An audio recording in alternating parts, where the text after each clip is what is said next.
আকাশবাণী আগরতলা স্থানীয় সংবাদ পড়ছি চন্দন লেখাপাল। এখনকার বিশেষ বিশেষ খবর হল, মুখ্যমন্ত্রী অধ্যাপক ড মানিক সাহা বলেছেন, স্বচ্ছ নিয়োগ নীতি প্রণয়ন করে রাজ্যে সরকারি চাকরি প্রদান করা হচ্ছে। জনজাতি কল্যাণমন্ত্রী বিকাশ দেববর্মা জানিয়েছেন, জনজাতি অধ্যুষিত এলাকায় বসবাসকারী দরিদ্র মানুষদের স্বাবলম্বী করে তোলার উদ্দেশ্যে একটি বিশেষ পাইলট প্রকল্প হাতে নেওয়া হয়েছে। প্রধানমন্ত্রী নরেন্দ্র মোদী আগামীকাল রাজস্থানের বিকানেরে 26,000 কোটি টাকারও বেশি মূল্যের একাধিক উন্নয়ন প্রকল্প জাতির উদ্দেশ্যে উৎসর্গ করবেন। দক্ষিণ জেলা প্রশাসনের উদ্যোগে আজ থেকে গ্রীষ্মকালীন প্রশিক্ষণ শিবির শুরু হয়েছে। এবারে আসছে বিস্তারিত সংবাদে। মুখ্যমন্ত্রী অধ্যাপক ড মানিক সাহা বলেছেন, স্বচ্ছ নিয়োগ নীতি প্রণয়ন করে রাজ্যে সরকারি চাকরি প্রদান করা হচ্ছে। আজ যারা সরকারি চাকরিতে যোগদান করছেন তারা সকলেই তাদের মেধা এবং কঠোর পরিশ্রমের ফলেই চাকরি পেয়েছেন। আজ আগরতলার প্রজ্ঞা ভবনে ফুড ইন্সপেক্টর পদে নির্বাচিত চাকরি প্রাপকদের মধ্যে নিয়োগপত্র প্রদান অনুষ্ঠান এবং মেগা রক্তদান শিবিরের উদ্বোধন করে তিনি একথা বলেন।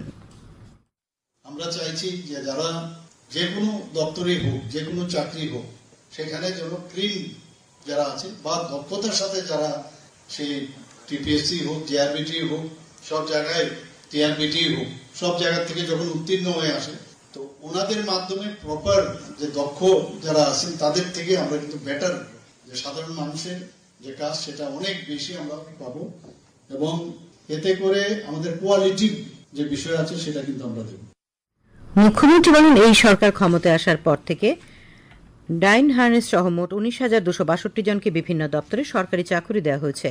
বিভিন্ন দপ্তরে নতুন পদ সৃষ্টি সহ শূন্য পদগুলি পূরণের উদ্যোগ নেওয়া হয়েছে। খাদ্য দপ্তরে আরও 12 জন সাব ইন্সপেক্টর, 3 জন ফিউমিগেশন অ্যাসিস্ট্যান্ট, 6 জন স্টোর কিপার এবং 35 জন স্টোর গার্ড পদে নিয়োগ করার উদ্যোগ নেওয়া হয়েছে বলে তিনি জানান। রাজ্যে গণবন্টন ব্যবস্থাকে সর্বদা সচল রাখতে খাদ্য দপ্তরের সকল স্তরের কর্মচারীরা নিরলস প্রয়াস অব্যাহত রেখেছেন। রাজ্যের জনগণের খাদ্য সুরক্ষা নিশ্চিত করতে গণবন্টন ব্যবস্থায় 6,06,000 প্রায়োরিটি হাউসহোল্ড এবং অন্তোদয় অন্ন যোজনা পরিবারের জন্য ধারাবাহিকভাবে বিনামূল্যে চাল সরবরাহ করা হচ্ছে। 3,83,000 এপিএল-ভুক্ত পরিবারকে ভর্তুকিতে চাল দেওয়া হচ্ছে। মুখ্যমন্ত্রী বলেন, 2018 সাল থেকে ন্যূনতম সহায়ক মূল্যে এখন পর্যন্ত রাজ্যের কৃষকদের কাছ থেকে 2,25,000 মেট্রিক টন ধান কেনা হয়েছে। প্রধানমন্ত্রী উজ্জ্বলা যোজনায় 2018 সাল থেকে পর্যায়ক্রমে সারা রাজ্যে মোট 3,64,847টি এলপিজি সংযোগ দেওয়া হয়েছে। অনুষ্ঠানে বক্তব্য রাখেন খাদ্যমন্ত্রী সুশান্ত চৌধুরী, পুর মেয়র দীপক মজুমদার। স্বাগত ভাষণ দেন পরিবহন দপ্তরের সচিব সিকে জামাতিয়া। অনুষ্ঠানে ফুড ইন্সপেক্টর পদে নির্বাচিত 15 জন চাকরি প্রাপকের হাতে নিয়োগপত্র তুলে দেওয়া হয়। জনজাতি কল্যাণমন্ত্রী বিকাশ দেববর্মা জানিয়েছেন, জনজাতি অধ্যুষিত এলাকায় বসবাসকারী দরিদ্র মানুষদের স্বাবলম্বী করে তোলার উদ্দেশ্যে একটি বিশেষ পাইলট প্রকল্প হাতে নেওয়া হয়েছে। প্রথম পর্যায়ে এই পাইলট প্রকল্পটি তেলিয়ামুড়া কৃষি মহকুমা তত্ত্বাবধায়কের অধীনে থাকবে। এই প্রকল্পের মাধ্যমে আনারস ও কলা চাষকে উৎসাহিত করে জনজাতি জনগণের আর্থিক উন্নয়ন ঘটানো হবে। আজ তেলিয়ামুড়ায় এক বৈঠকে তিনি একথা জানান। মন্ত্রী জানান, এই প্রকল্প শুধু উৎপাদন নয়, মানুষের জীবনে স্থায়ী স্বনির্ভরতা গড়ে তোলার একটি বাস্তব পদক্ষেপ। যুব বিষয়ক ক্রীড়ামন্ত্রী টিঙ্কু রায় আজ কৈলাসহরে এক স্বেচ্ছা রক্তদান শিবিরের উদ্বোধন করেন। অনুষ্ঠানে তিনি বাল্যবিবাহ ও অপ্রাপ্তবয়স্ক মাতৃত্ব ঠেকাতে সব অংশের নাগরিকদের এগিয়ে আসার আহ্বান জানান। বক্তব্য রাখেন কৈলাসহর পৌর পরিষদের চেয়ারপারসন চপলরানী দেবরায়, অতিরিক্ত জেলা শাসক অর্ঘ্য সাহা, কৈলাসহরের মহকুমা শাসক প্রদীপ সরকার প্রমুখ। শিবিরে 20 জন স্বেচ্ছায় রক্তদান করেন। মৎস্যমন্ত্রী সুধাংশু দাসের পৌরোহিত্যে আজ কৈলাসহর সার্কিট হাউসে এক প্রশাসনিক বৈঠক হয়। এখানে তাঁর দায়িত্বে থাকা 3টি দপ্তরের কাজকর্মের পর্যালোচনা করা হয়। বৈঠকে শ্রী দাস বলেন, জনস্বার্থে গৃহীত সরকারি কর্মসূচির সফল ও সার্থক রূপায়ণের লক্ষ্যে পর্যালোচনা করা ও মতবিনিময় করার জন্য এই বৈঠকের আয়োজন। উপস্থিত ছিলেন ঊনকোটি জেলা পরিষদের সভাধিপতি অমলেন্দু দাস, জেলা শাসক দিলীপ কুমার চাকমা ও অন্যান্য পদস্থ আধিকারিকরা। আগরতলার কামারপুকুর এলাকায় আজ সকালে এক পথ দুর্ঘটনায় পুষ্পবালা দাস নামে 74 বছর বয়সী এক বৃদ্ধার মৃত্যু হয়েছে। পুলিশ জানিয়েছে, একটি দ্রুতগামী ট্রাক গাড়ি রাস্তায় দাঁড়িয়ে থাকা ওই মহিলাকে ধাক্কা দেয়। এতে গুরুতর আহত অবস্থায় তাঁকে জিবি হাসপাতালে নিয়ে যাওয়া হলে চিকিৎসকরা তাঁকে মৃত বলে ঘোষণা করে। নিহত মহিলার বাড়ি আড়ালিয়ার লোকনাথপাড়া এলাকায়। অপারেশন সিন্দুরের সফল অভিযান থেকে শুরু করে ভারতীয় সেনাবাহিনীর পরাক্রমকে শ্রদ্ধা জানিয়ে আজ ঊনকোটি জেলা সদর কৈলাসহরে তিরঙ্গা যাত্রা হয়।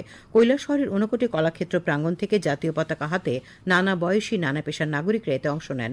উপস্থিত ছিলেন শ্রমমন্ত্রী টিঙ্কু রায়, রাজ্য ওয়াকফ বোর্ডের চেয়ারম্যান মবস্বর আলী, কৈলাসহর পৌর পরিষদের চেয়ারপারসন চপলরানী দেবরায় প্রমুখ। খবর প্রচারিত হচ্ছে আকাশবাণীর আগরতলা কেন্দ্র থেকে। প্রধানমন্ত্রী নরেন্দ্র মোদী আগামীকাল রাজস্থানের বিকানেরে 26,000 কোটি টাকারও বেশি মূল্যের একাধিক উন্নয়ন প্রকল্প জাতির উদ্দেশ্যে উৎসর্গ করবেন। এই প্রকল্পগুলি রেল, সড়কপথ, বিদ্যুৎ, জল এবং নতুন ও পুনর্নবীকরণযোগ্য শক্তি ক্ষেত্রের উন্নয়নে গুরুত্বপূর্ণ ভূমিকা পালন করবে। সফরকালে প্রধানমন্ত্রী 18টি রাজ্য এবং কেন্দ্রশাসিত অঞ্চলের 86টি জেলায় 103টি পুনর্নির্মিত অমৃত স্টেশনের উদ্বোধন করবেন। প্রধানমন্ত্রী নরেন্দ্র মোদী আজ প্রাক্তন প্রধানমন্ত্রী রাজীব গান্ধীর মৃত্যুবার্ষিকীতে শ্রদ্ধা জানিয়েছেন। কংগ্রেস সভাপতি মল্লিকার্জুন খার্গে এবং প্রবীণ কংগ্রেস নেতা রাহুল গান্ধীও নতুন দিল্লির বীরভূমিতে প্রাক্তন প্রধানমন্ত্রীকে শ্রদ্ধা জানান। প্রদেশ কংগ্রেসের উদ্যোগে আজ প্রাক্তন প্রধানমন্ত্রী রাজীব গান্ধীর প্রয়াণ দিবস পালন করা হয়। এই উপলক্ষে আগরতলায় কংগ্রেস ভবনে রাজীব গান্ধীর মর্মর মূর্তিতে পুষ্পার্ঘ্য অর্পণ করেন দলের নেতাকর্মীরা। উপস্থিত ছিলেন প্রদেশ কংগ্রেস সভাপতি আশিস কুমার সাহা, বিধায়ক সুদীপ রায় বর্মন প্রমুখ। গান্ধীঘাটে শহীদ বেদিতে কংগ্রেস নেতৃবৃন্দ এবং কর্মীরা শ্রদ্ধাঞ্জলি নিবেদন করেন। কৈলাসহর কংগ্রেস ভবনে আয়োজিত অনুষ্ঠানে রাজীব গান্ধীর প্রতিকৃতিতে পুষ্পস্তবক দিয়ে শ্রদ্ধা জানানো হয়। রাজীব গান্ধীর জীবন ও কর্মধারা নিয়ে আলোচনা হয়। উপস্থিত ছিলেন বিধায়ক বীরজিৎ সিংহ, পিসিসি সদস্য রুদ্রেন্দু ভট্টাচার্য প্রমুখ। সোনামুড়া কংগ্রেস ভবনে আজ রক্তদান শিবিরের আয়োজন করা হয়। শিবিরে মোট 20 জন রক্তদাতা স্বেচ্ছায় রক্তদান করেন। উপস্থিত ছিলেন প্রদেশ যুব কংগ্রেস সভাপতি নীলকমল সাহা, সোনামুড়া জেলা কংগ্রেস সভাপতি দীপক চক্রবর্তী প্রমুখ। অপারেশন সিন্দুরের পর পাকিস্তানের মদতপুষ্ট সন্ত্রাসবাদ উন্মোচন করতে ভারত কূটনৈতিক যোগাযোগ কর্মসূচি শুরু করেছে। এই লক্ষ্যে জেডিইউ সাংসদ সঞ্জয় কুমার ঝার নেতৃত্বে একটি সর্বদলীয় প্রতিনিধি দল আজ ইন্দোনেশিয়া, মালয়েশিয়া, কোরিয়া প্রজাতন্ত্র এবং সিঙ্গাপুর সফরের জন্য যাত্রা করেছে। শিবসেনা সাংসদ শ্রীকান্ত শিন্ডের নেতৃত্বে আরেকটি প্রতিনিধি দল আজ সংযুক্ত আরব আমিরশাহী, লাইবেরিয়া, গণতান্ত্রিক প্রজাতন্ত্র কঙ্গো এবং সিয়েরা লিওন সফরে যাচ্ছে। প্রতিনিধিরা সকল ধরনের সন্ত্রাসবাদের বিরুদ্ধে লড়াইয়ে ভারতের দৃঢ় দৃষ্টিভঙ্গি তুলে ধরবেন। প্রধানমন্ত্রী নরেন্দ্র মোদী আগামী 25শে মে রবিবার সকাল 11টায় আকাশবাণীর মন কি বাত অনুষ্ঠানে দেশ বিদেশের জনগণের সঙ্গে মত বিনিময় করবেন। জনগণ তাদের সুচিন্তিত চিন্তাভাবনা মাইগভ ওপেন ফোরামে এবং নমো অ্যাপে পাঠাতে পারেন। টোল ফ্রি নম্বর 1800117880 নম্বরে কল করে মতামত পাঠানো যাবে। ফোন লাইন আগামী 23 তারিখ পর্যন্ত খোলা থাকবে। তাছাড়া 1922 নম্বরে মিস কল দিয়ে যে লিঙ্ক পাওয়া যাবে তাতেও SMS করা যাবে। বিরোধী দলনেতা জিতেন্দ্র চৌধুরী আজ দক্ষিণ জেলার বিলোনিয়া শহর সংলগ্ন বল্লামুখা এলাকা পরিদর্শন করেন। সীমান্তের ওপারে উঁচু করে বাঁধ তৈরির কারণে বল্লামুখা ও উত্তর বিলোনিয়া এলাকার বৃষ্টির জল নিষ্কাশন করা যাচ্ছে না। এই বিষয়ে তিনি স্থানীয় জনগণ ও সীমান্তে কর্তব্যরত সীমান্তরক্ষী বাহিনীর জওয়ানদের সঙ্গে কথা বলেন। বিষয়টি নিয়ে তিনি রাজ্য সরকার ও জেলা প্রশাসনের সঙ্গে কথা বলবেন বলে স্থানীয়দের আশ্বস্ত করেন। বিরোধী দলনেতার সঙ্গে ছিলেন বিধায়ক অশোক কুমার মিত্র, প্রাক্তন বিধায়ক সুধন দাস প্রমুখ। এদিকে জেলা শাসক মোহাম্মদ সাজ্জাদ পি আজ এক সাংবাদিক সম্মেলনে জানান, জল জমে থাকার কারণ চিহ্নিত করেছে প্রশাসন। শীঘ্রই এই জল নিষ্কাশনের উদ্যোগ নেওয়া হবে। প্রধানমন্ত্রী জনজাতি আদিবাসী ন্যায় মহা অভিযান প্রকল্পে দক্ষিণ জেলার কাজকর্মের অগ্রগতি পর্যালোচনা করতে আজ দক্ষিণ জেলা শাসক মোহাম্মদ সাজ্জাদ পীর পৌরোহিত্যে বিলোনিয়ায় এক পর্যালোচনা সভা হয়। সভায় বিভিন্ন দপ্তরের আধিকারিক উপস্থিত থেকে এই প্রকল্পের কাজকর্মের অগ্রগতি সম্পর্কে জেলা শাসককে অবহিত করেন। পিএম জনমন প্রকল্পের অসমাপ্ত কাজগুলি দ্রুত শেষ করার নির্দেশ দিয়েছেন জেলা শাসক। দক্ষিণ জেলার রাজনগরের বন দপ্তরের বাংলোয় আজ কৃষিমন্ত্রী রতনলাল নাথের পৌরোহিত্যে এক সভা হয়। সভায় সমবায় মন্ত্রী শুক্লাচরণ নোয়াতিয়া, দক্ষিণ জেলা জিলা পরিষদের সভাধিপতি দীপক দত্ত, বিধায়িকা স্বপ্না মজুমদার প্রমুখ উপস্থিত ছিলেন। খেলার খবর। দক্ষিণ জেলা প্রশাসনের উদ্যোগে আজ থেকে জেলার 55টি স্থানে শুরু হয়েছে 17টি ইভেন্টের গ্রীষ্মকালীন প্রশিক্ষণ শিবির। এর মধ্যে বিলোনিয়া বিকেআই মাঠে শুরু হয়েছে অনূর্ধ্ব-14 রাজ্যভিত্তিক খো খো প্রশিক্ষণ শিবির। আজ বিলোনিয়া পুরাতন টাউন হলে আয়োজিত এক অনুষ্ঠানে এই শিবিরের উদ্বোধন করেন সমবায় মন্ত্রী শুক্লাচরণ নোয়াতিয়া। উপস্থিত ছিলেন পদ্মশ্রী দীপা কর্মকার, বিলোনিয়া পুর পরিষদের চেয়ারম্যান নিখিল চন্দ্র গোপ, জেলা শাসক মোহাম্মদ সাজ্জাদ পি প্রমুখ।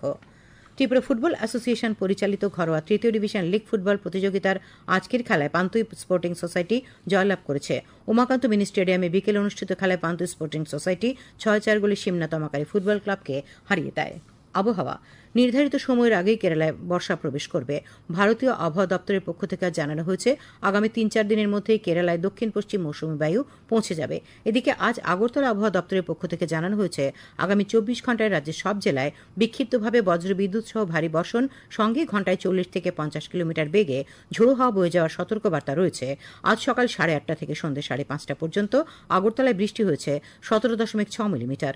আগামীকাল সর্বোচ্চ তাপমাত্রা 30 ডিগ্রি সেলসিয়াস এবং সর্বনিম্ন 24 ডিগ্রি সেলসিয়াসের আশেপাশে থাকবে। আজ দিনের সর্বোচ্চ তাপমাত্রা ছিল 33.4 ডিগ্রি সেলসিয়াস এবং সর্বনিম্ন 24.8 ডিগ্রি সেলসিয়াস। শেষ করার আগে খবরের বিশেষ অংশগুলি আরেকবার। মুখ্যমন্ত্রী অধ্যাপক ড মানিক সাহা বলেছেন, স্বচ্ছ নিয়োগ নীতি প্রণয়ন করে রাজ্যে সরকারি চাকরি প্রদান করা হচ্ছে। জনজাতি কল্যাণমন্ত্রী বিকাশ দেববর্মা জানিয়েছেন, জনজাতি অধ্যুষিত এলাকায় বসবাসকারী দরিদ্র মানুষদের স্বাবলম্বী করে তোলার উদ্দেশ্যে একটি বিশেষ পাইলট প্রকল্প হাতে নেওয়া হয়েছে। প্রধানমন্ত্রী নরেন্দ্র মোদী আগামীকাল রাজস্থানের বিকানেরে 26,000 কোটি টাকারও বেশি মূল্যের একাধিক উন্নয়ন প্রকল্প জাতির উদ্দেশ্যে উৎসর্গ করবেন। দক্ষিণ জেলা প্রশাসনের উদ্যোগে আজ থেকে গ্রীষ্মকালীন প্রশিক্ষণ শিবির শুরু হয়েছে। স্থানীয় সংবাদ আজকের মতো এখানে শেষ হলো। পরবর্তী বাংলা স্থানীয় সংবাদ শোনা যাবে আগামীকাল সকাল 7:35 মিনিটে।